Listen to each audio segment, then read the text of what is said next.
नमस्कार दोस्तों, मैं हूं सचिन मिश्रा और आज हम बात करेंगे उस युग के बारे में जब लोगों की लाशें गंगा के पानी में तैरती हुई दिखाई देती थी। दोस्तों, एक ऐसा समय जब लोगों के दाह संस्कार के लिए लकड़ियां कम पड़ जाती थी। दोस्तों, मैं बात कर रहा हूं 1918 में हुई वैश्विक महामारी स्पेनिश फ्लू का भारत में कैसा असर रहा। दोस्तों, मैं जिक्र करना चाहता हूं बहुत ही प्रख्यात कवि सूर्यकांत त्रिपाठी निराला, जिन्होंने अपनी आत्मकथा कुली भाट में लिखा है कि मैं गंगा के किनारे खड़ा था, जहाँ तक मेरी नज़र जा सकती थी गंगा के पानी में केवल मनुष्यों की लाशें तैरती हुई दिखाई दे रही थी। मेरी सास से खबर आती है कि मेरी पत्नी मनोहर देवी का निधन हो गया है और मेरे बड़े भाई के बेटे की भी मृत्यु हो गई है। मेरे परिवार के कई और लोग भी मारे गए थे। पलक झपकते ही मेरा पूरा परिवार मेरी आंखों के सामने से खत्म हो गया। समाचार पत्रों से पता चलता है कि वे सभी एक बहुत ही बड़े बीमारी के शिकार थे, जिसका नाम स्पेनिश फ्लू था।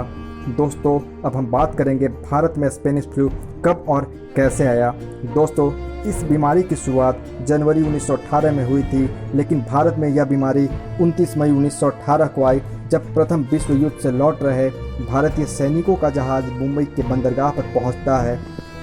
10 जून 1918 को खबर आती है कि बंदरगाह पर तैनात 7 सैनिकों को बहुत तेज़ बुखार है, उन्हें अस्पताल में भर्ती कराया गया। दोस्तों, यहीं से शुरुआत होती है स्पेनिश फ्लू का भारत में। अगले कुछ ही दिनों में यह बीमारी पूरे मुंबई में बहुत तेज़ी से फैल जाती है और कुछ ही महीनों में यह बीमारी पूरे भारत में बहुत ही विकराल रूप ले लेती है। लोग मरने लगते हैं।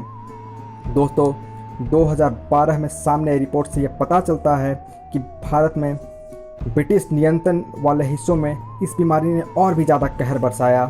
दोस्तों, यह बीमारी इतना खतरनाक था कि हमारे महान नेता गांधी जी भी इसके चपेट में आ गए थे।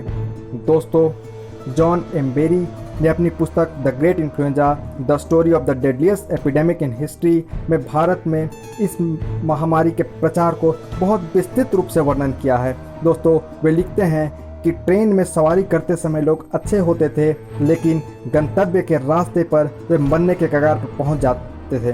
दोस्तों, यह बीमारी ने भारत की अर्थव्यवस्था को भी हिलाकर रख दिया था। उस समय भारत की अर्थव्यवस्था -10.8 थी। दोस्तों, इस बीमारी से पूरी दुनिया में 5 करोड़ से ज़्यादा लोगों की मृत्यु हो गई थी और भारत में इससे मरने वालों की संख्या 1 करोड़ 20 लाख थी। दोस्तों, प्रारंभ में जब ये बीमारी फैली तो दुनिया भर की सरकारों ने इसे छिपा लिया, क्योंकि उन्हें लगा कि यह बीमारी मोर्चे पर लड़ रहे सैनिकों का मनोबल कम कर देगी। दोस्तों, बाद में स्पेन ने इस बीमारी को सबसे पहले स्वीकारा, इसलिए इस बीमारी का नाम स्पेनिश फ्लू था। दोस्तों, अगर सिम्टम की बात करें तो इस बीमारी का सबसे ज़्यादा असर पीड़ित के फेफड़े पर पड़ता था। उन्हें बहुत तेज़ खांसी हुआ करती थी और कभी कभी नाक कान से खून निकलने लगते थे। उनका बदन टूटने लगता था और बहुत तेज़ बुखार हुआ करता था। दोस्तों, पूरे कहर बरसाने के बाद यह बीमारी मार्च 1920 तक भारत से चली जाती है।